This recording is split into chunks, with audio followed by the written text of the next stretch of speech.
여러분 안녕하세요. 자, 오늘은 여러분과 함께 저번 시간에 품사, 즉 단어를 성질별로 분류를 마쳤으니 이제 문장을 어떻게 구성하는지 여러분과 함께 알아보겠습니다. 자, 문장을 구성하기 위해서는 문장을 이루는 필수 성분이라는 게 필요한데요. 자, 첫 번째, 문장을 만들기 위해서는 그 필수 성분이 어떤 것이 있느냐? 자, 문장을 이루기 위해서는 그 문장에서 주체가 되는 말이 필요합니다. 자, 그 주체가 되는 말을 우리는 주어라고 부를 거고요. 자, 주어만 있으면 우리가 문장이 되느냐? 그것은 아닙니다. 자, 주어가 어떤 행위, 동작을 하는지 혹은 주어의 상태가 어떠한지에 대한 설명이 필요합니다. 자, 그 부분을 우리는 어떻게 부르느냐? 제가 일단은 서술어라고 부르겠습니다. 그러니까 주어가 어떤 행위를 하는지 혹은 상태를 하는지에 대한 설명이 필요한 부분, 서술어가 필요합니다. 자, 그래서 주어와 서술어를 써서 상태를 설명을 하고 행위를 설명을 했는데도 불구하고 내 의사가 100% 전달이 안 됐다. 예를 들어서 앞에서 살펴봤던 비동사 같은 경우죠. 그는 이다. 여러분 의미 전달이 100% 됐나요? 여러분 이해하셨어요? 이해 못하셨죠? 자, 그렇다면 의미 전달이 100% 안 된 겁니다. 이 문장이라는 거는 지금 완벽한 문장이 아니라 정보가 하나가 더 필요하다라는 겁니다. 자, 그래서 이런 문장처럼 그는 이다. 나는 원한다. 라고 문장을 마쳤어요. 그러면 의미 전달이 100% 안 돼서 퀘스천 마크를 달게 될 겁니다. 자, 그럴 때 주어와 서술어만으로는 의미 전달이 100% 안 되고, 자, 나는 좋아한다. 나는 원한다. 라는 등 이런 동사들이 가지는 특징이 있는데요. 여러분, 나는 원한다, 나는 좋아한다 가지고는 100% 의미 전달이 불가능하다. 자, 무엇을 좋아하는지, 무엇을 원하는지, 즉 그 문장에서 서술어 자리에 들어가는 동사가 대상, 가리키는 대상이 무엇인지까지 밝혀야 의미 전달이 100% 되는 경우 우리는 그 동사의 대상이 되는 말을 목적어라고 부른다. 자, 목적어가 필요한 경우가 생기고요. 자, 그 다음 4번. 아까 방금 또 예시를 들었던 나는 이다, 그는 이다 라고 했으면 의미 전달이 100% 안 되는 거죠. 자, 그럴 때는 그가 도대체 무엇인지에 대한 설명이 필요한 겁니다. 자, 그래서 보어라는 필수 성분을 얘기할 겁니다. 자, 보어는 무엇이냐? 주어에 대한 보충 설명 혹은 방금 말씀드렸던 동사의 대상이 되는 말, 목적어에 대한 보충 설명까지 있어야 된다는 거죠. 즉, 그 보충 설명하는 말, 주어나 목적어를 보충 설명하는 말을 보어라고 부를 거고요. 이 아이들을 문장을 이루는 필수 성분이라고 얘기를 합니다. 자, 주어는 문장에서 주체가 되는 말. 자, 서술어는 문장에서 상태나 동작을 설명하는 말. 자, 그리고 이것만으로 불가. 자, 동사의 대상이 되는 말까지 써야 의미 전달이 되더라. 동사의 대상이 되는 말.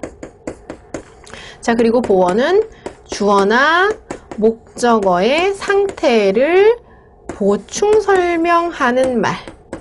자, 이렇게 네 가지를 문장을 이루는 필수 성분이라고 얘기를 합니다. 이 네 가지를 조합을 해서 여러분 문장이라는 걸 만들 건데요. 영어에서 문장의 종류는 5가지. 여러분이 생각하시는 5가지의 문장 종류가 나옵니다. 1형식, 2형식, 3부터 쓰네요, 제가. 자, 2형식, 3형식, 4형식, 5형식. 자, 이 네 가지의 필수 성분을 조합해서 나올 수 있는 문장의 종류가 5가지의 종류밖에 안 됩니다, 여러분. 그렇다면, 오케이. 문장의 종류는 5가지이고 필수 성분은 4가지이다.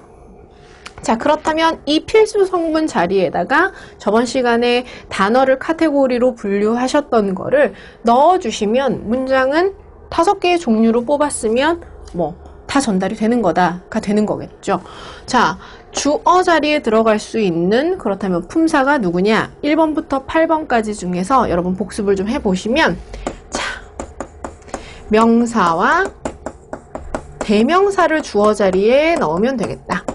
그러니까 반대로 한번 생각을 해보시는 거죠. 품사가 할 수 있는 기능이 뭐겠느냐, 여러분한테 저번 시간에 말씀을 드렸는데요. 자, 서술어 자리에는 또 그럼 어떤 품사가 들어갈 수 있겠느냐? 유일무이. 동사라는 품사 밖에 못 들어갑니다, 여러분.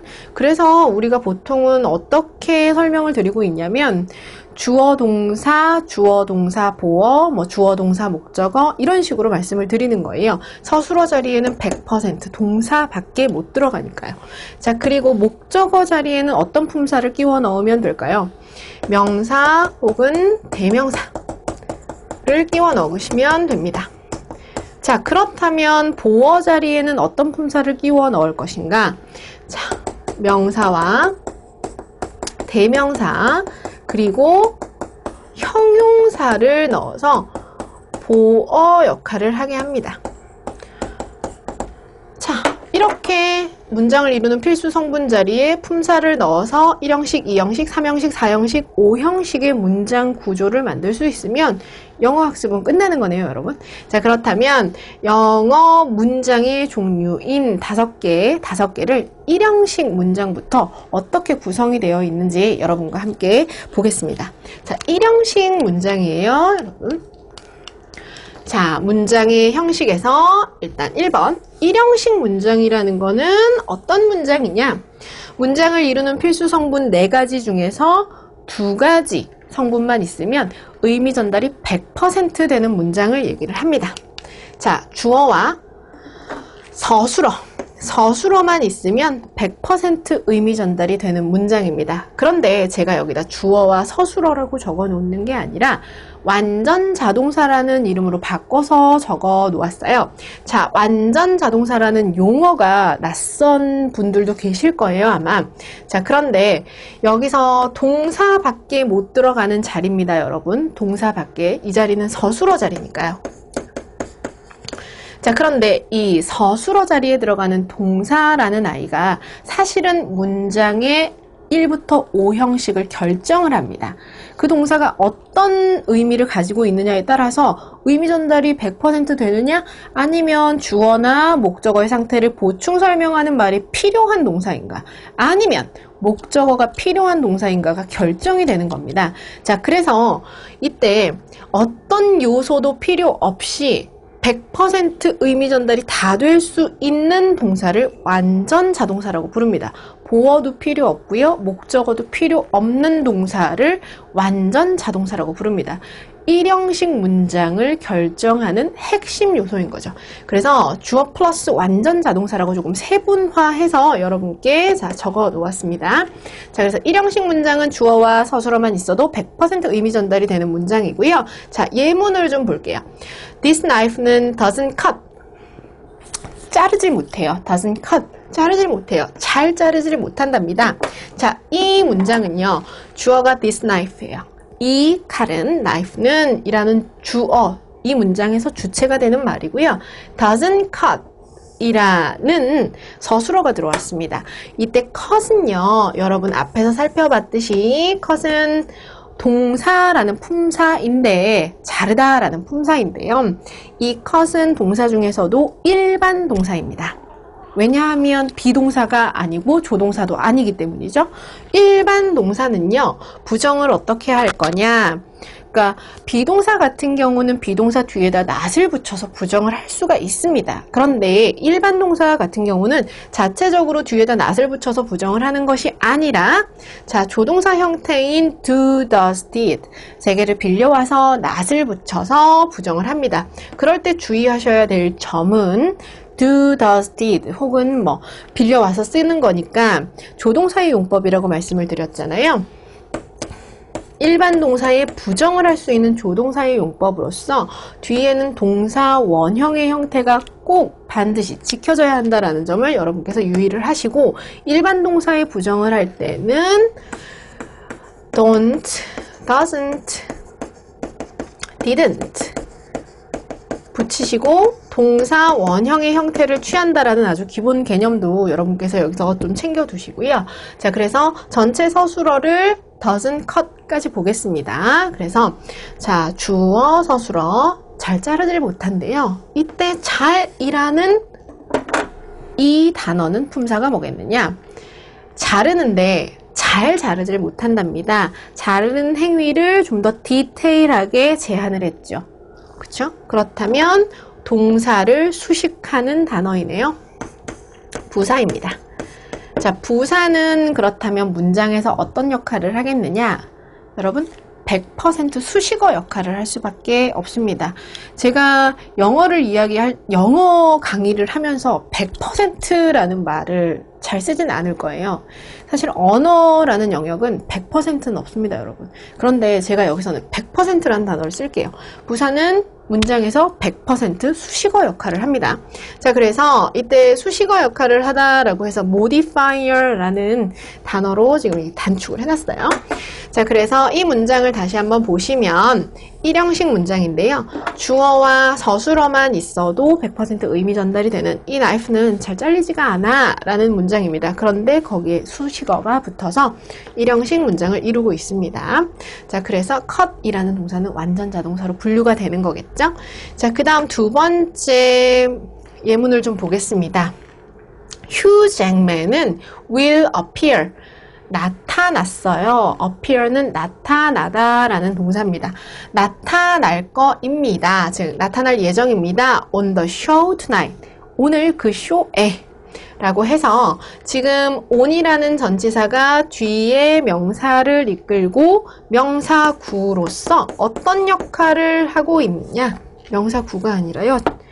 전치사구로서 어떤 역할을 하고 있는지 좀 살펴보니까요. 휴 잭맨이 나타날 예정인데 어디에 나타날 예정인지 보여주잖아요. 장소를 나타내는 부사처럼 쓰이고 있습니다. 그렇다면 100% 수식어겠죠. 자, 그래서 주어와 서술어만 있어도 100% 의미가 전달되는 1형식 문장의 예를 보여주고 있더라.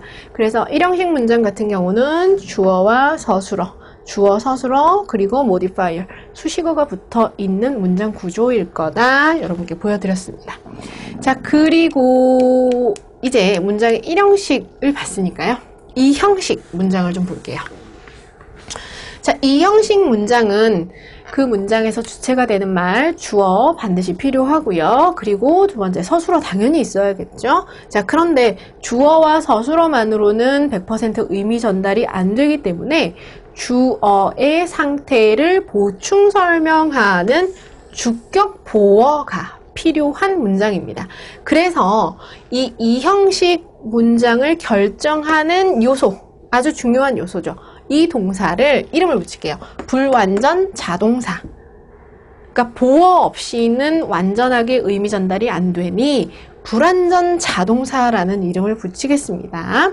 불완전 자동사입니다. 거기에 주어의 상태를 보충 설명하는 말이 꼭 필요하다 해서 주격 보어라는 말을 씁니다.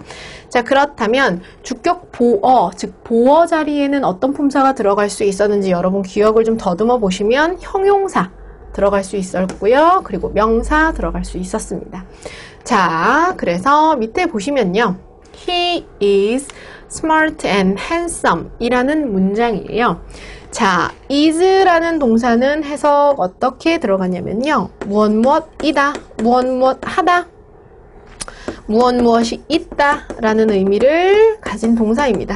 자, 이때는 그는 무엇하다 라는 의미로 해석이 되겠죠. 자, 그는 하다. 의미 전달이 100% 되지 않았습니다. 그가 도대체 어떻다라는 건지 주어에 대한 보충 설명이 꼭 필요한 거죠. 주어에 대한 보충 설명이 꼭 필요합니다. 자, smart, 똑똑하고요. 그리고 잘생겼답니다. 자, 그래서 주어에 대한 보충 설명 부분이 꼭 필요하다. 주격 보어가 꼭 필요한 문장이다. 그래야 의미 전달이 100% 되는 문장이 되더라. 그래서 이 문장은 2형식 문장으로 분류를 합니다.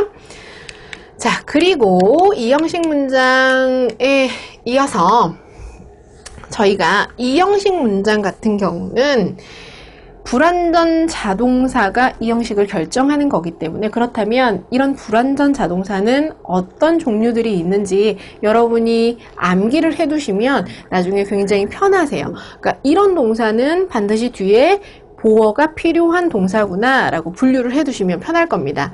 자, 공통적으로 제가 묶어보기를 상태를 나타내는 동사류들, 즉 비동사 뭐뭐 하다 류들, keep 어떤 상태를 유지하다, 뭐 remain 뭐뭐인 채로 남아있다, 이런 동사들은 뒤에 주격 보어가 필요한 동사라는 거죠. 즉 이 형식 동사입니다. 자, 그리고 변화의 동사들, 즉 어떤 상태가 되다류들 보시면 뭐 become lose, 좀 느슨해지다 류의 동사들은 뒤에 보어가 반드시 필요한, 주격 보어가 반드시 필요한 동사입니다. turn red, 빨간색으로 변하다, 이런 식으로요. 자, 그리고 감각 동사류로 분류를 합니다. look, smell, taste, 뭐 feel, sound, 이런 동사들은 뒤에 형용사 보어를 취해서 자, 어떠하게 보이다, 어떠한 맛이 나다, 이런 식으로 쓰이는 동사들이죠. 그래서 look 뭐 delicious, 맛있어 보인다, 이런 식으로 뒤에 보어가 반드시 필요한 동사더라 라고 해서 상태동사, 변화동사, 감각동사 이렇게 세 개로 분류를 해서 어느 정도 암기를 해 두시면 나중에 이제 조금 더 문법으로 접근을 할 때 동사 중심으로 이 동사는 뒤에 보어가 필요한 동사 하고 접근을 하시면 조금 더 쉬워지겠죠. 자, 그리고 이제 삼형식 문장을 보겠습니다. 자, 삼형식 문장은요, 주체가 되는 말, 그리고 상태나 동작을 설명하는 서술어, 그리고 목적어까지 있어야 100% 의미가 전달이 되는 문장의 형식을 얘기를 합니다.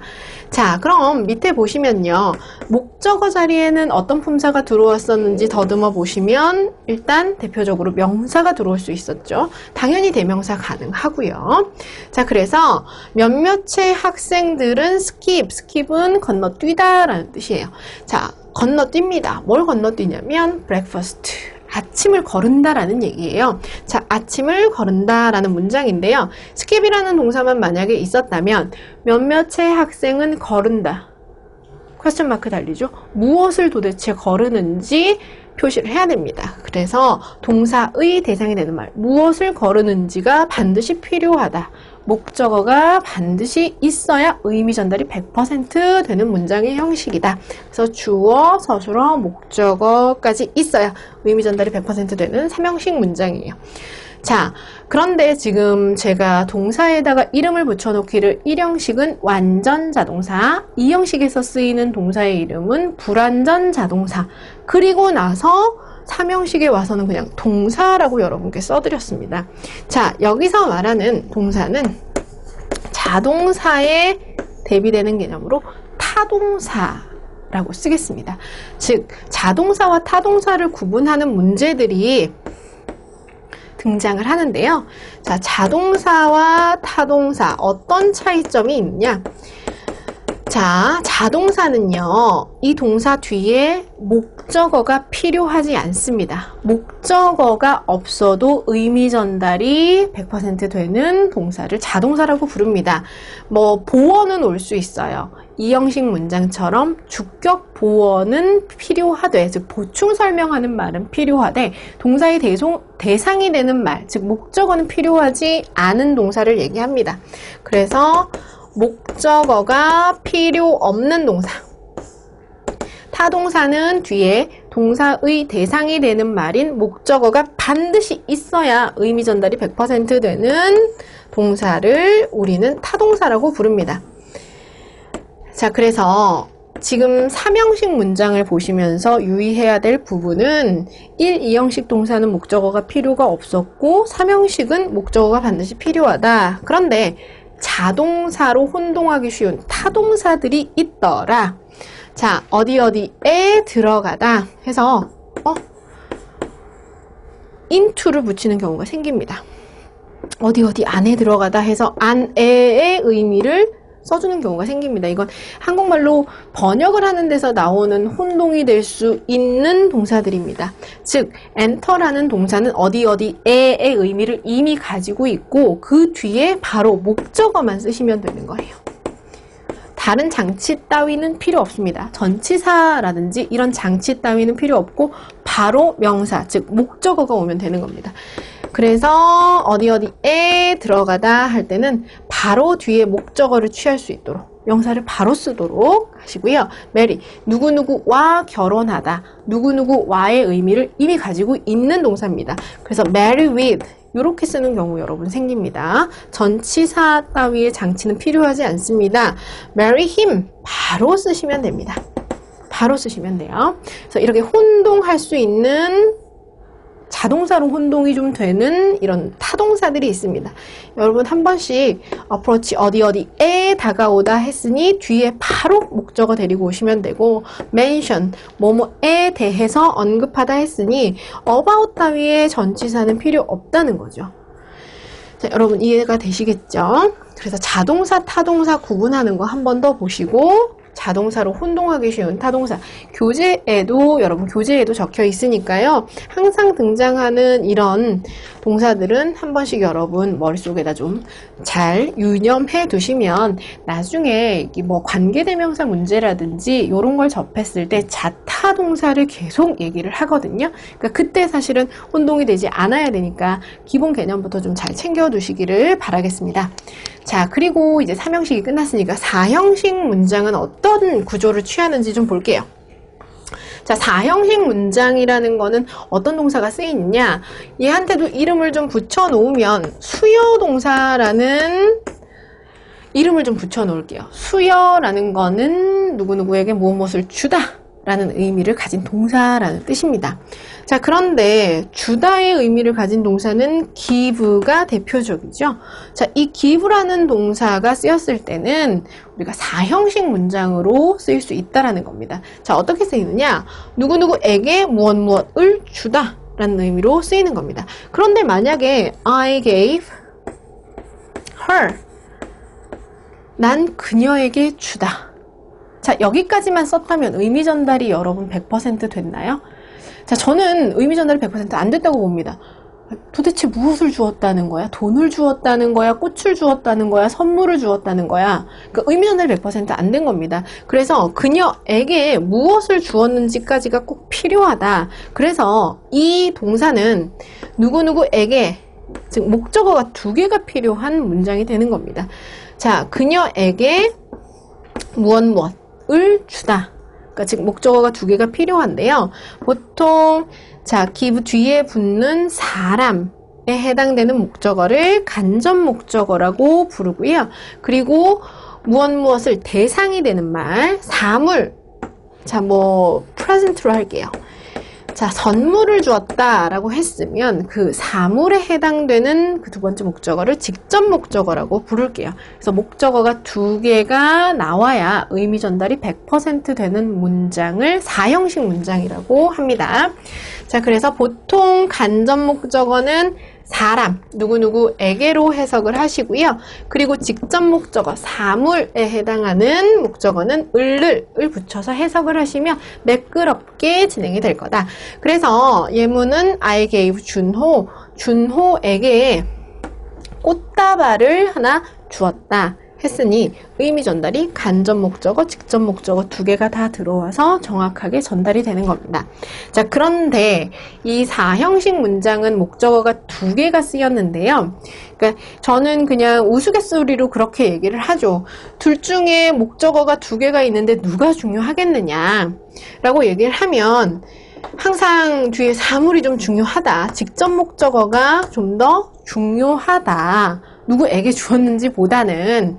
그러면서 우리는 뒤에 있는 직접 목적어 하나, 중요한 거 하나만을 선택을 하고, 그리고 나머지 비중이 좀 떨어지는 이 간접 목적어는 수식어 처리를 해서 3형식 문장으로 전환하는 걸 배웠습니다, 여러분. 자, 어떻게 전환을 하겠느냐? 우리는 전치사라는 품사를 기억을 다시 더듬을게요.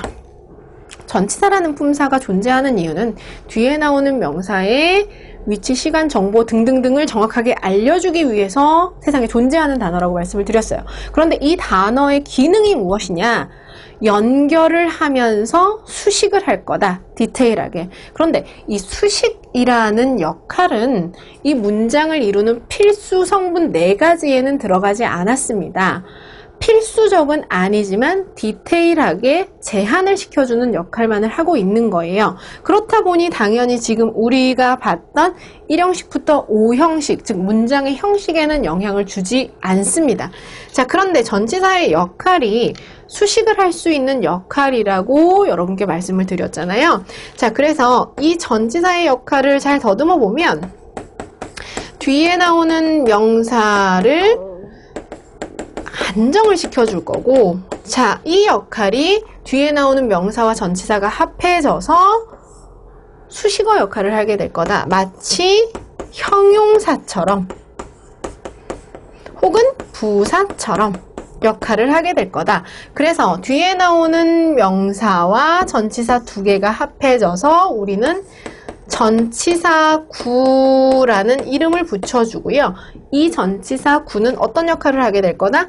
형용사처럼 명사를 수식하는 역할, or 부사처럼 형용사나 부사나 문장 전체를 수식하는 역할을 할 거다 라고 말씀을 드렸습니다. 그래서 전치사구의 역할이 뭐겠느냐? 형용사구 혹은 부사구로서 역할을 하고, 이 역할은 공통적으로 수식어 역할을 하게 될 거다. 문장의 형식에 영향을 미치지 않는 수식어 역할을 하게 될 거다라는 게 중요한 포인트입니다. 전치사구의 역할이죠. 자, 그러면 이 전치사구의 역할을 빌어서 4형식을 3형식으로 줄여보겠습니다. 자, I gave 준호 a bouquet of flowers. 그러니까 꽃다발 하나를 주었다라는 건데요. 자, 이 중에서 나는 비중 있는 목적어로 직접 목적어를 선택을 하고, 준호는 비중이 좀 작으니까 내가 수식어 처리를 해버리면 3형식 문장으로 전환이 되는 겁니다. 그래서 주어는 변동 없어야 되고요. 서술어 변동 없어야 되고요. 서술어 뒷자리에 비중 있는 목적어인 직접 목적어를 쓰고, 그리고 간접 목적어는 전치사 to를 이용해서 수식어 처리를 하겠습니다. 누구누구에게 라는 의미로 수식어 처리를 하니 문장의 형식에 영향을 주지 않는 주어, 서술어, 목적어만 있는 3형식 문장으로 전환이 됐습니다. 그래서 이런 전치사의 역할을 여러분 좀 확인을 해두시면, 전치사 뒤에 나오는 명사, 전치사 플러스 뒤에 나오는 명사를 묶어서 전치사구라고 부르고 형용사 역할, 부사 역할을 하게 되더라. 그러다 보니 형용사, 부사가 하는 역할을 생각해 보니 문장에서는 수식어 역할을 하게 되더라. 수식어는 문장의 형식에 영향을 주지 않더라. 그걸 이용해서 4형식을 3형식으로 전환을 했습니다. 자, 그래서 전치사 to를 이용하는 동사가 대부분이고요. 그리고 전치사 for를 이용한 동사들이 있습니다. 뭐 buy, get, find, make 이런 동사들이 있는데요. 그러니까 전치사 for를 이용하는 동사들만 따로 빼서 암기를 해 두시고, 그리고 전치사 of를 이용해서 4형식을 3형식으로 전환하는 동사들, ask가 대표적이잖아요. ask, demand, require 이런 동사들. 그러니까 ask가 대표적이니까 지금 of는 암기가 되잖아요. 그래서 for, 전치사 for를 쓰는 동사들만 여러분이 암기를 하시면 나머지 동사들은 다 전치사 to를 이용해서 3형식으로 전환을 한다 라고 알아두시면 되겠습니다. 자, 그래서 4형식 문장은 주어, 서술어, 간접 목적어, 직접 목적어의 어순으로 의미 전달을 100% 하겠다라는 문장입니다. 그런데 이때 쓰이는 동사의 공통적인 성질이 누구누구에게 무엇을 주다, 수여하다 라는 의미를 가지고 있다라고 해서 수여동사라는 이름을 붙이는 겁니다. 자, 그 다음 문장의 형식을 보시면 이제 마지막 5형식 문장입니다. 자, 5형식 문장은요, 가장 복잡한 구조이죠. 자, 보시면 주어와 서술어만으로는 당연히 의미 전달 안 되고요. 목적어까지도 썼는데 의미 전달이 좀 불분명합니다. 자, 그래서 어떤 요소가 필요하냐? 목적어를 보충 설명하는 부분이 필요하다 해서 목적격 보어라는 문장 성분의 이름을 붙여줍니다. 자, 영어를 좀 보시면 목적격 complement, objective complement라고 용어를 정돈을 했는데요. 자, complement라는 단어는요, 자, 동사로는 보충하다라는 뜻이고요. 명사로 쓰였을 때는 보충입니다. 그러니 영어로 그냥 직독직해를 했을 때는 아, 보충하는 말이구나, 목적어를 보충 설명하는 말이구나, 여러분 생각하시면 되고요. 그렇다면 목적격 보어 자리에 들어갈 수 있는 품사가 뭐였는지 여러분 다시 한번 더듬어 보시면 보어 자리에 들어갈 수 있는 품사를 그대로 생각하시면 됩니다. 즉 명사, 형용사 들어가실 수 있어요. 명사, 형용사 들어갈 수 있습니다. 그런데 이 5형식 문장을 제가 강조해서 말씀을 드리는 이유는 이 목적격 보어 자리에는 어떤 동사가 오느냐에 따라서 제한이 됩니다. 어떤 목적격 보어가 들어갈 수 있고 어떤 형태의 품사는 들어갈 수가 없고 동사에 따라서 제한이 되기 때문에, 그리고 그거는 명백하게 문법으로 정리가 되어 있습니다. 그래서 문제 내기가 가장 쉽고요. 정확하게 정돈이 되어 있으니까 이 자리에 뭐 투부정사는 들어올 수 없어, 이 자리에 원형부정사는 들어올 수 없어, 이렇게 정해져 있는 부분이기 때문에, 즉 동사에 따라서 목적격 보어가 정해져 있으니, 형식이 정해져 있으니 문제를 내기에 가장 또 편리하다. 왜냐하면 논란이 없으니까요, 여러분. 그러니까 단순 암기에 불과한 거니까. 자, 5형식 문장은 제가 좀 더 강조를 하는 겁니다. 목적격 보어 자리에 들어갈 수 있는 이 아이가 제한이 되어 있다. 자, 그래서 일단 문장 구조를 한번 볼게요. 주어는 당연히 반드시 필요하고요. 서술어 당연히 필요하고요. 그 서술어 want, 원하다라는 서술어만 가지고는 100% 의미 전달이 안 돼서, 그렇다면 무엇을 원하는지까지 밝혔습니다. 자, 엄마는 원합니다, 나를. 엄마는 원합니다, 나를. 여기까지 했을 때 뭐 나를 원하실 수 있죠. 그런데 엄마가 의도하고자 하는 바, 엄마의 미닝은 그게 아니고요. 엄마는 내가 공부를 열심히 하기를 원한다 라는 의사표현을 하고 싶어요. 그런데 여기까지 썼을 때는 엄마의 의사표현이 100% 안 되는 거잖아요. 그러면 목적어가, 즉 내가 목적어가 무엇을 하기를 원하는지를 뒤에다 꼭 밝혀야 된다. 즉 목적어의 상태를 보충 설명하는 말. 그런데 제가 지금 해석을 어떻게 여러분께 해드렸냐면, 내가 공부를 열심히 하기를 바란다 라고 해석을 해드렸잖아요. 그래서 이 5형식 문장은 가장 복잡한 구조이잖아요. 그런데 해석을 어떻게 들어가는 편이 가장 매끄럽냐면요, 자, 목적어를 S로 보시고, 목적어를 S로 보시고, 그리고 목적격 보어를 V로 보시면 해석이 좀 더 매끄럽다라는 거죠. 즉, 내가 공부를 열심히 하기를 바라신다 라고 하는 문장 구조를 보여줍니다. 지금 이 문장에서도 보듯이 이 want 라는 동사는 목적격 보어 자리에 to 플러스 동사 원형의 형태를 데리고 옵니다. 정해져 있어요, 여러분. 이 자리에 아무나 쓸 수 있는 게 아닙니다. 그래서 문법 문제를 내기가 좀 더 수월하다는 거죠. 그래서 5형식은 여러분께서 어떤 동사가 5형식으로 쓰이고 목적격 보어는 어떤 형식을 취하는지를 꼭 유념해 두셔야 됩니다. 밑에 표를 보시면 목적격 보어 자리에 어떤 아이들이 들어갈 수 있는지 표가 있습니다. 자, 목적격 보어 자리에 명사가 들어가는 동사들이 있어요, 여러분. call이 대표적이죠. He called me baby. 그는 나를 베이비라고 불렀다. 뭐 이런 식으로 name, 이름 붙이다. 혹은 make, 그는 우리 반 아이들이 나를 캡틴으로 만들었다. 이런 식으로 붙일 수 있는 동사들은 한 번씩 여러분이 보시면 좋겠습니다.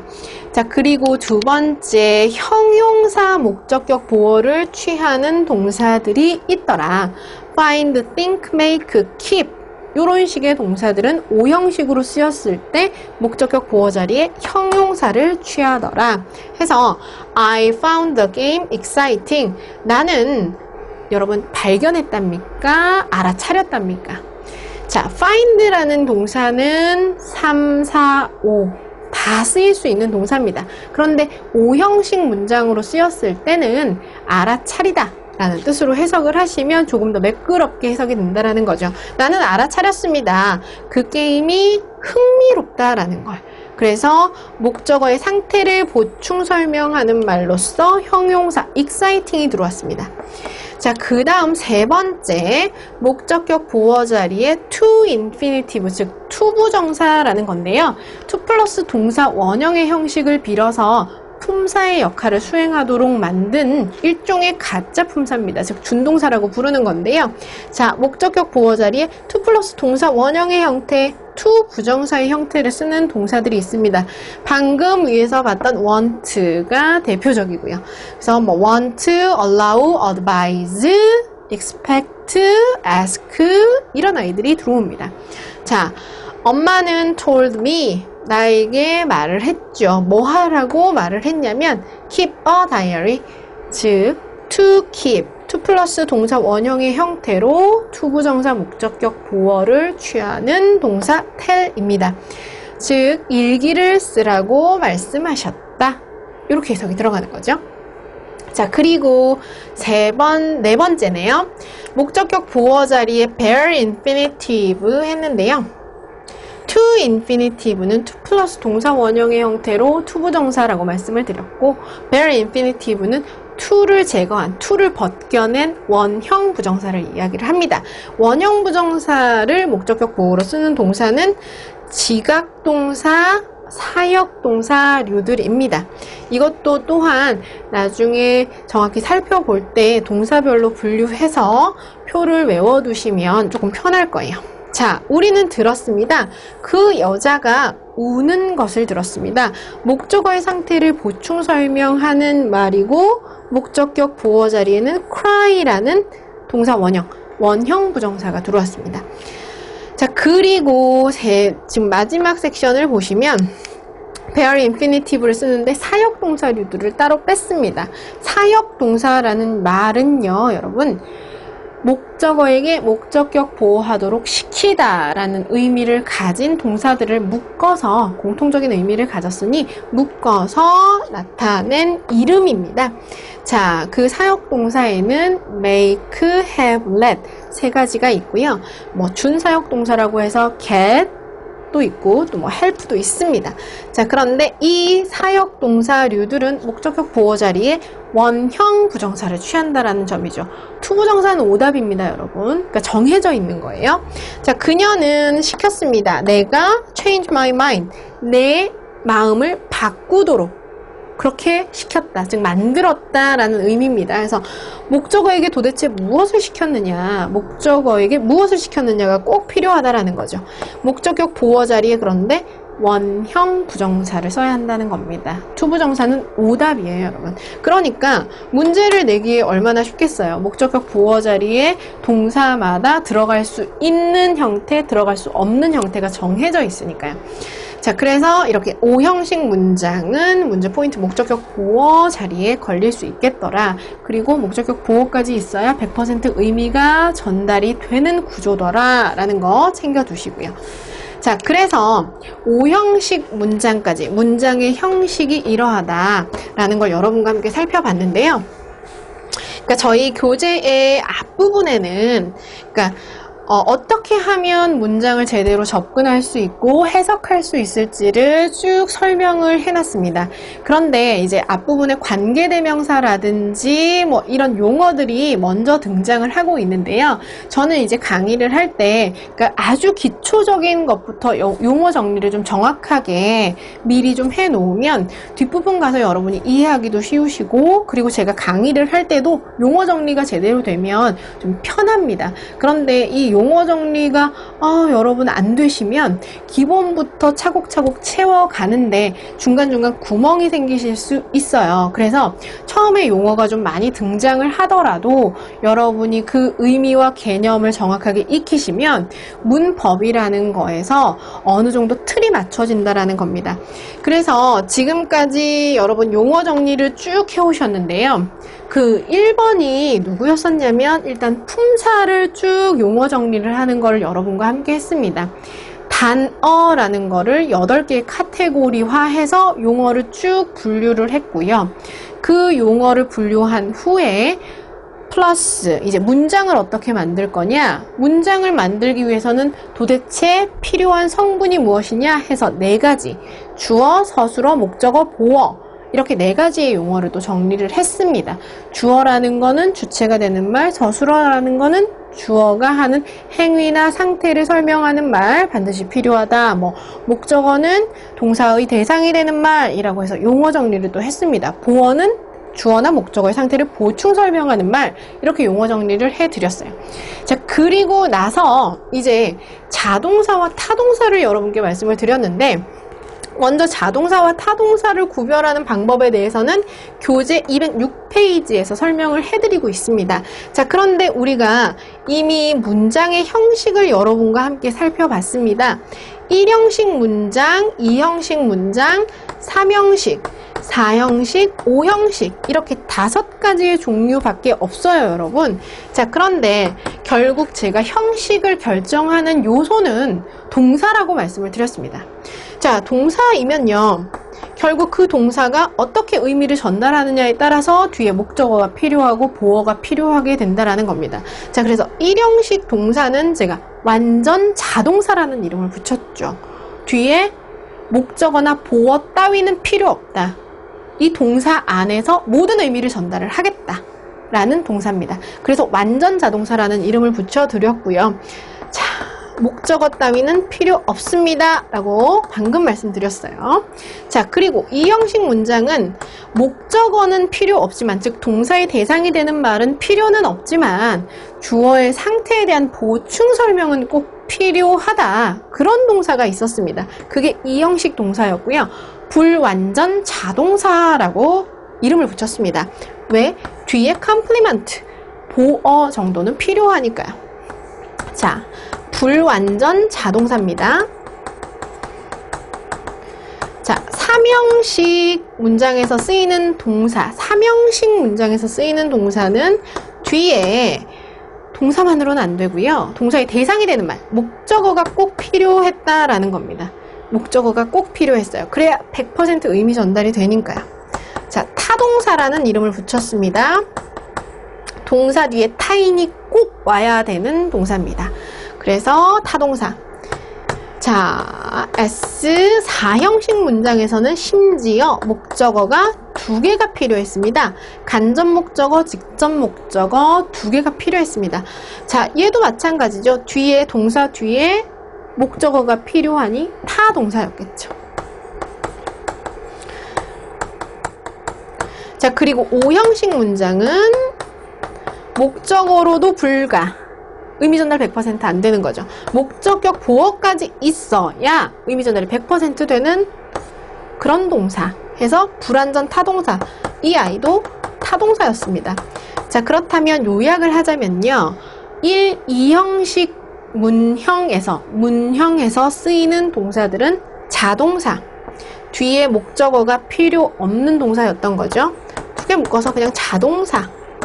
그리고 3, 4, 5형식에서 공통적으로 뽑을 수 있는 거, 동사 뒤에 바로 목적어가 위치한다라는 점, 동사 뒤에 바로 목적어가 있어야 의미 전달이 된다라는 점 해서 3, 4, 5형식에서 쓰인 동사를 묶어서 타동사라고 분류를 하겠습니다.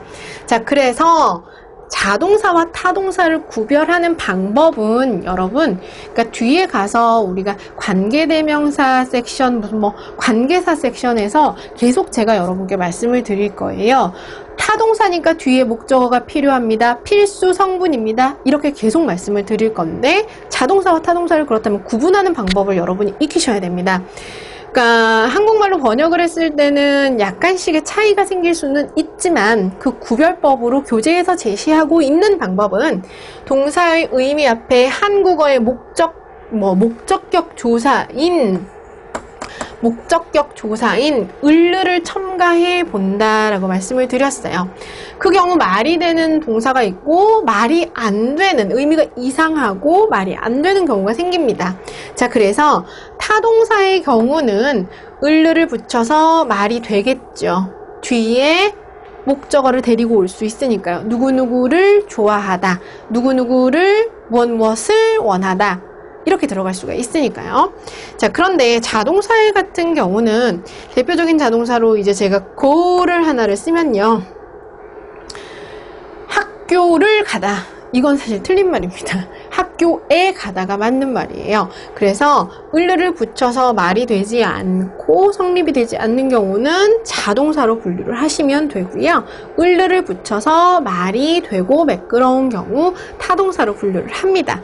자, 그런데 이렇게 한국말로 썼을 경우에 약간씩 번역에서의 좀 차이가 있다 보니까 이게 100% 성립하는 건 아닙니다. 그냥 분류 구별법으로 교재에서 제시하고 있는 거고요. 그리고 모든 동사가 타동사, 자동사로 딱 정해져 있는 게 아닙니다, 여러분. 그러니까 한 동사가 자동사의 용법, 타동사의 용법 두 가지를 같이 쓰는 동사가 굉장히 많습니다, 여러분. 그러니 우리는 수업 영어를 공부하고 있는 입장에서 어떤 동사가 타동사의 용법으로 많이 쓰이고, 그러니까 시험에서 빈출되는 동사들이 있습니다. 그러니까 모든 동사를 자타, 동사를 구분해야 된다라고 강박을 주지는 마세요. 그러니까 동사들이 자동사로 쓰일 수 있고 타동사로 쓰일 수 있고 심지어 그 같은 형태를 쓰니까, 그러니까 시험에서 자주 빈출되는 타동사, 시험에서 자주 빈출되는 자동사, 아까 이렇게 말씀드렸던 자동사로 혼동하기 쉬운 타동사, 이런 식으로 교재에서는 이제 시험에서 출제되는 동사들을 구별을 좀 해놨으니까요. 그 동사들을 중심으로 보시면 되시는 거고, 100% 모든 동사를 다 자타를 구분하겠다라고 하시는 거는 공부 방법이 잘못되신 거예요.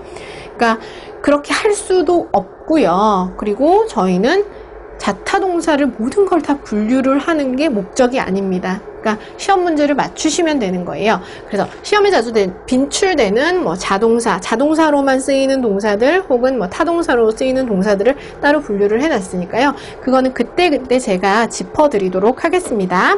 자, 그래서 간단한 구별법, 교재 206페이지에 있는 부분이고요.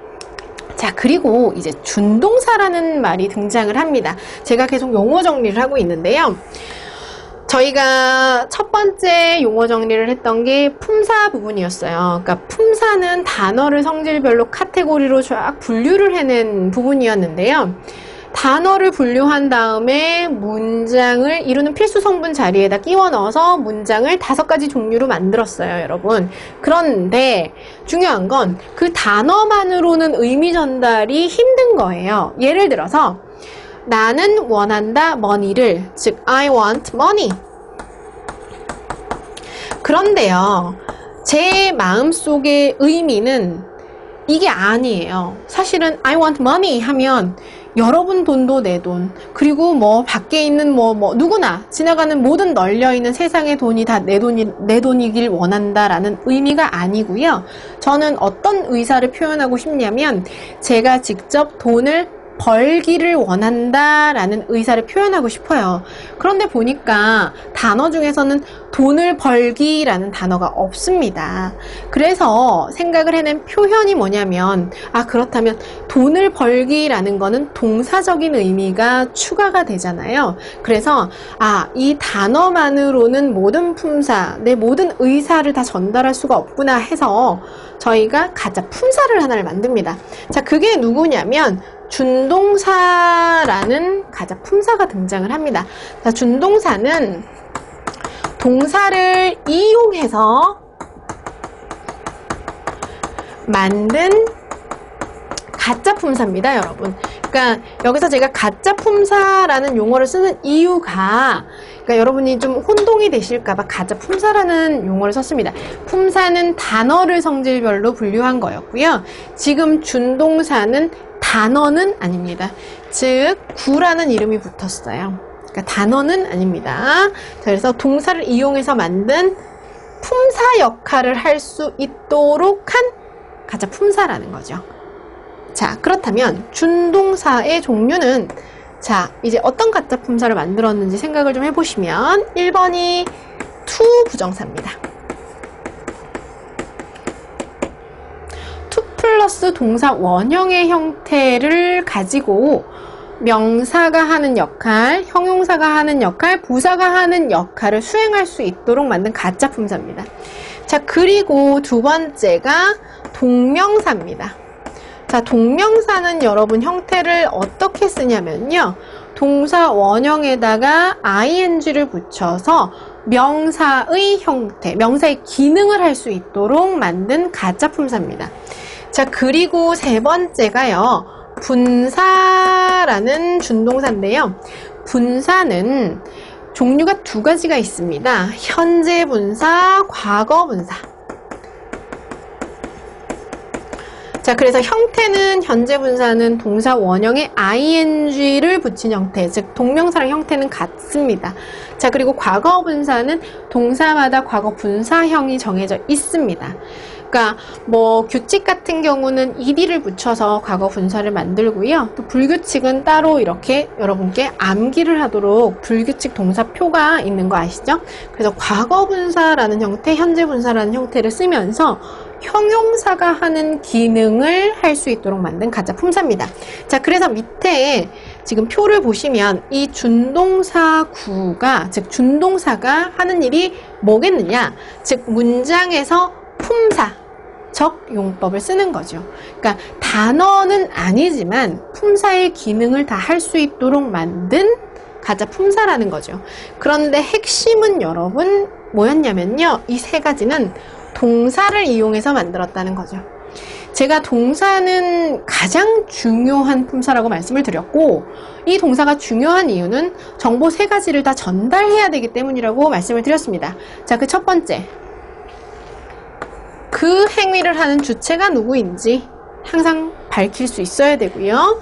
그리고 언제 일어난 일인지 시제에 밝힐 수 있어야 되고요. 자, 그리고 주어가 능동적으로 그 행위를 했는지 아니면 반대로 당했는지를 표현할 수 있어야 됩니다. 태를 표현할 수 있어야 됩니다. 주어, 시제, 태 정보를 나타낼 수 있어야 됩니다.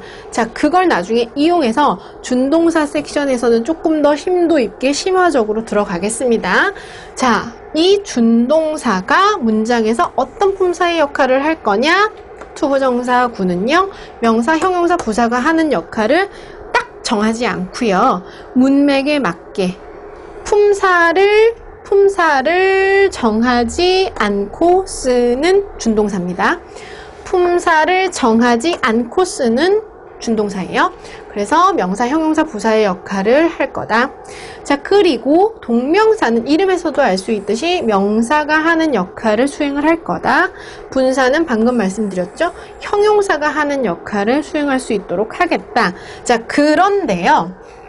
여기서 가장 중요한 건 이 준동사는요. 절대 문장에서 서술어 역할은 할 수 없다라는 점입니다.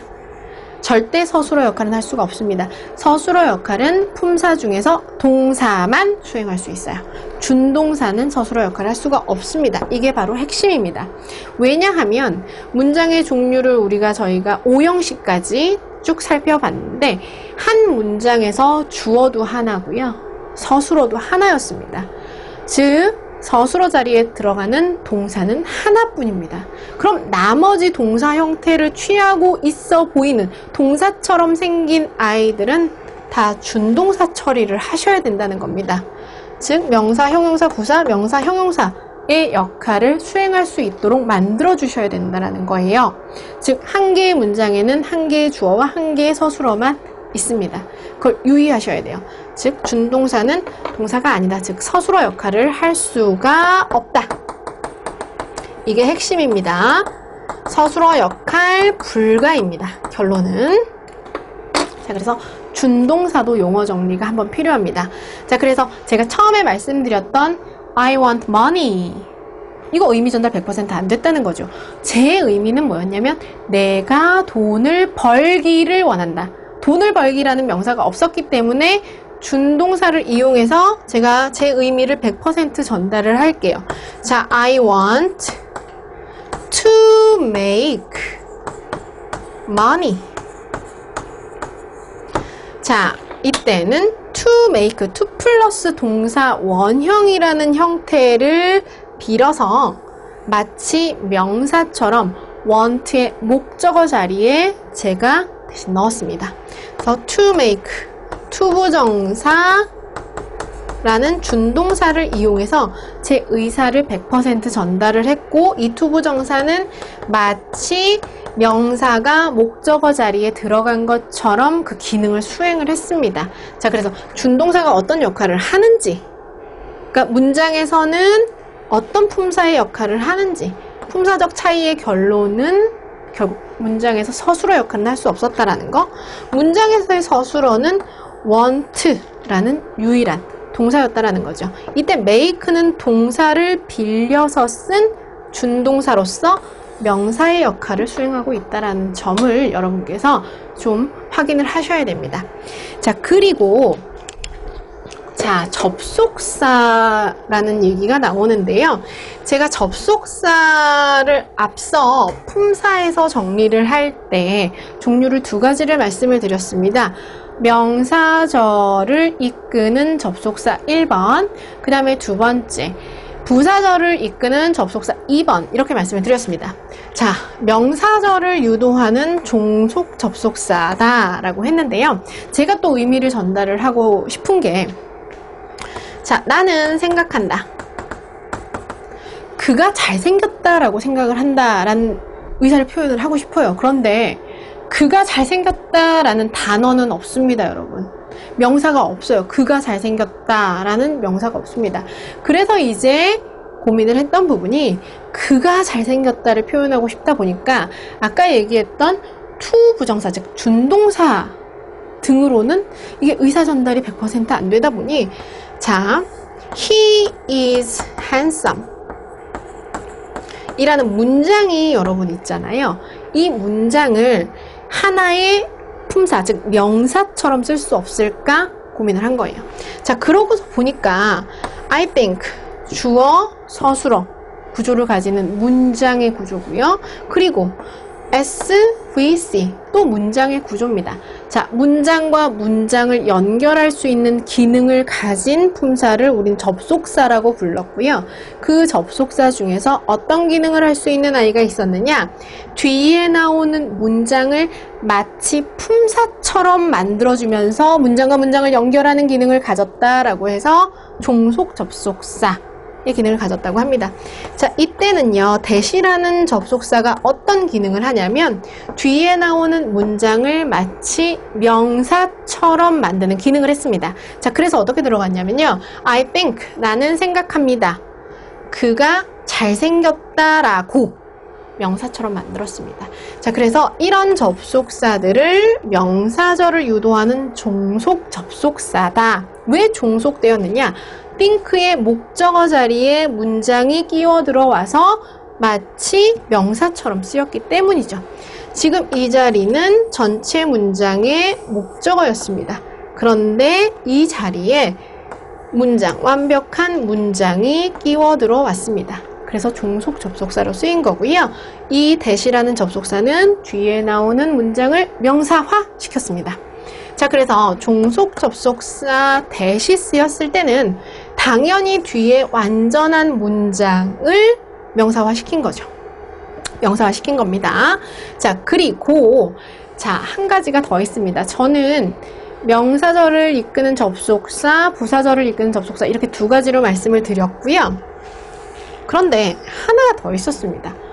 그게 누구였냐면, 그러면 명사화 시켜줄 수 있는 접속사하고, 문장을 명사화 시켜줄 수 있는 접속사하고, 부사화 시켜줄 수 있는 접속사 두 가지를 여러분께 말씀을 드렸는데 하나가 빠져 있어요. 그게 바로 형용사처럼 만들어주는 접속사가 있냐라는 거죠. 그러니까 형용사처럼 만드는 접속사는 구조상 없습니다. 자, 명사절을 이끄는 접속사 1번으로 말씀을 드렸고요.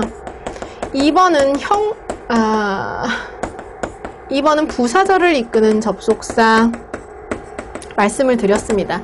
즉 뒤에 나오는 문장을 부사처럼 만드는 기능을 가진 접속사, 시간, 이유, 조건 등등의 접속사, 양보까지요 있었는데, 자 3번은 형용사절을 이끄는 접속사다. 태생적으로 없을 수밖에 없는데요. 자, 그 이유가 뭐냐? 형용사가 하는 역할을 생각을 해보니까 명사를 수식하는 역할을 해야 됩니다. 그럼 명사를 수식하기 위해서는 여러분 어떤 식의 구조가 필요하냐?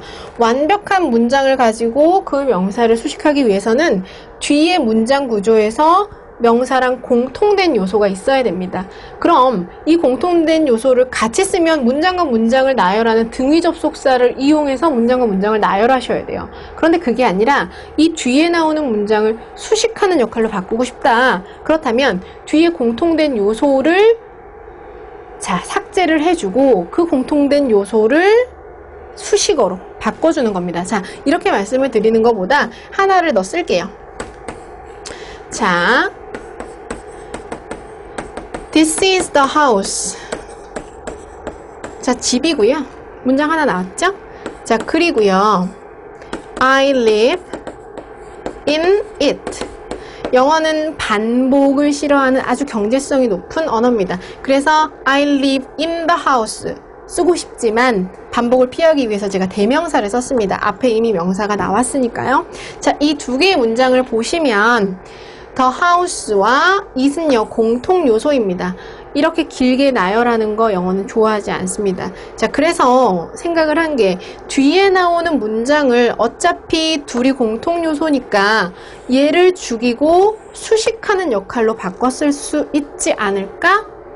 그때 만든 게 누구냐면요, 여러분, 관계대명사라는 겁니다. 자, 관계대명사가 무엇이냐? 접속사와 대명사를 한 단어로 줄여서, 자, 연결의 기능과 대명사를 포함하면서 앞에 있는 명사를 수식할 수 있도록, 즉 형용사처럼 만드는 역할을 해주는 겁니다.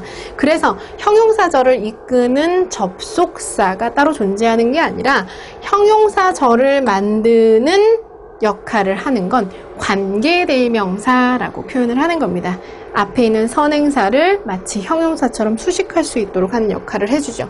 자, 그래서 우리는 이 자리에 누구를 쓸 거냐면요, 여러분 관계대명사 섹션에서 좀 더 정확하게 보겠지만 which라는 관계대명사를 써서 뒤에 있는 공통요소를 줄이고 내가 사는 집, 마치 형용사처럼 만들어주는 역할을 하는 겁니다.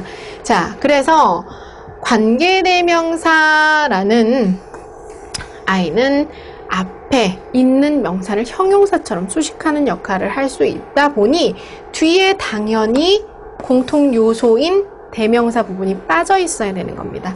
그래서 부족 문장이라고 들어갑니다. 자, 그런데 관계대명사 중에서는 지금 교재에 나와 있는 부분이 what이 있는데요. what 같은 경우는 선행사를 이미 포함하고 있는 관계대명사입니다. 그래서 어찌 되었든 뒤에 문장 구조는 당연히 공통되는 대명사 부분 빠져 있어야 되니까 부족 문장이라고 구분을 할 수 있게 나오는 겁니다. 자, 그리고 복합관계대명사가 뒤에 또 나올 건데요. 얘는 마찬가지로 관계대명사입니다. 그래서 대명사 부분을, 공통되는 대명사 부분을 죽여서 앞에 있는 선행사를 수식할 수 있도록 만드는데 의미가 조금 다릅니다. 그래서 복합관계대명사라는 이름을 따로 붙여줬고요. 이거는 뒤에 가서 관계대명사 섹션에서 조금 더 정확하게 여러분과 함께 할 겁니다. 자, 그래서 이 지금 교재 215페이지에 있는 내용은 뭐였었냐면, 자, 명사절을 유도하는 종속 접속사로서 어떻게 쓰이느냐? 대시라는 접속사가 마치 명사처럼 쓰여서 완전한 문장 구조를 데리고 오더라. 그 다음에 관계대명사 what이라는 I는 선행사를 포함하고 있어서 그 선행사, 명사 역할을 수행할 수 있도록 하더라. 그런데 뒤는 당연히 명사의 자리가 비어 있어야 되잖아요. 대명사 자리가 비어 있다 보니까 부족한 문장 구조를 취할 수밖에 없더라. 형태적인 특성을 여러분께 미리 보여드리는 거예요. 복합관계대명사도 마찬가지. 대명사 자리가 비어 있어서 우리가 수식을 할 수 있도록 해주더라 라는 거. 자, 요 세 가지 기억하시면 되고요. 지금 있었던 용어들을 좀 한번 지금 접해 보시면 뒤에 갔을 때 조금 덜 어렵게 접근이 될 겁니다. 그래서 교재 215페이지에 있는 내용은 이런 내용이었고요. 자, 그 다음에 종속 접속사 중에서 지금 방금 말씀드렸던 형용사절을 이끄는 접속사는 따로 없으니 우리가 그 공통되는 요소인 대명사를 이 접속사와 함께 취해서 형용사의 기능을 하게 만드는 관계대명사라는 아이가 있더라. 그래서 당연히 뒤에 공통되는 요소인 대명사 자리 비어있고 앞에 있는 명사를 수식하는 역할을 하니 형용사처럼 쓰이더라 라는 거 한 번 더 보시고요. 또 그리고 관계부사라는 아이가 또 나옵니다. 자, 얘도 마찬가지예요. 부사를 접속사와 한 단어로 묶어서 앞에 있는 선행사를 수식할 수 있게, 마치 형용사처럼. 그래서 부사는 문장을 이루는 필수 성분이 아니었으니까 완전한 문장 구조를 띌 거다. 이거는요, 여러분 계속해서 만날 수밖에 없는 문법이에요. 그래서 조금 더 상세하게 뒤에서 볼 거고요. 교재에서는 일단은 개괄적으로 앞부분에서 여러분께 알려드리고 있는 부분이니까 지금 이렇게 종속 접속사로서 어떤 식으로 뒤에 나오는 문장을 품사화 시키더라 라는 것만 기억해 주세요. 자, 그리고 양보의 부사절을 이끄는 유도 종속 접속사 했어요. 자, 이 접속사들은 뒤에 나오는 문장을 부사처럼 만들더라 라는 걸 기억하시면 됩니다. 자, 그래서 이 아이들은 뒤에 나오는 완전한 문장을 부사처럼 만드는 거죠. 하나의 품사처럼. 그래서 뭐 though, although 이런 아이들이 있고요. 자, 그 다음에 복합관계 대명사 중에 부사처럼 쓰이는 경우가 있습니다. 뭐 no matter what, 아무리 뭐뭐일지라도 뭐 이런 식으로 쓰이는 경우들이죠. 그래서 뭐 부족 문장, 완전 문장은 나중에 저희가 이 커리에 들어갔을 때 분석을 해 가면서 정확하게 보도록 하고요. 지금 여기 있는 뭐 종속 접속사들 혹은 뭐 복합관계 부사들이 뒤에 나오는 문장을 품사화 시켜주는 역할을 했더라 라는 거 정도만 기억을 해 주세요. 자, 그리고 이제 여기서 이제 여러분께 보여드릴 수 있는 거는 제가 접속사가 품사 역할을 하게 만들어주는 거, 그러니까 명사 역할을 하게 만들어주는 거, 부사 역할을 하게 만들어주는 거, 형용사 역할을 하게 만들어주는 거 여러분께 보여드렸어요. 자, 그러면 저희가 일단 개괄과 용어는 정리를 한번 했으니, 그러니까 여러분께서 그 세부적으로 그럼 어떤 규칙에 의해서 어떤 품사가 어느 자리에 들어가야 옳고 또 어떤 규칙에 의해서 문장이 품사화가 될 거며 어떤 규칙에 의해서 구가, 즉 준동사가 제대로 된 품사 역할을 할 거며, 그러니까 지도를 전체적으로 그려보시면 품사론인 거죠, 여러분. 그러니까 이 품사를 2번 문장의 필수 성분 자리에 얼마나 제대로 넣을 수 있겠느냐. 그런데 이 단어만으로 불가능하니 중간에 새롭게 들어간 개념을 보여드리는 게 1번 준동사, 가짜 품사죠, 여러분. 그리고 절, 명사절, 부사절, 형용사절. 물론 형용사절이라는 용어는 없지만 관계대명사가 이끄는 역할이 형용사니까요. 그래서 결국 준동사도 가짜 품사의 역할을 하고 절도 품사의 역할을 해서 어떤 식으로 문장에 끼워 들어갔을 때 문법적으로 올바른 문장인가 그림을 제대로 그려보시면 세부적인 사항들은 여러분과 개별적인 커리에서 조금 더 상세하게 볼 거고요. 그러니까 저희가 지금 진행했던 수업에서는 전체적인 문법, 즉 영어를 이루는 틀이 이러했다 라는 거 정도만 여러분께서 알아두시면 제가 이제 하나씩 수업 영어에서 요구하고 있는 문법적인 부분들을 하나하나씩 여러분께 알려드리도록 하겠습니다. 그러니까 저 역시도 공부를 하면서 많이 부딪혔던 부분이고요. 그래서 지금 우리가 직면하고 있는 시험에서 요구하는 문법적인 사항들을 꼼꼼하게 알려드리도록 하겠으니까 다음 시간부터는 조금 더 심화적으로 들어갈 수 있도록 다음 커리를 진행하도록 할게요. 자, 지금까지 수고하셨습니다.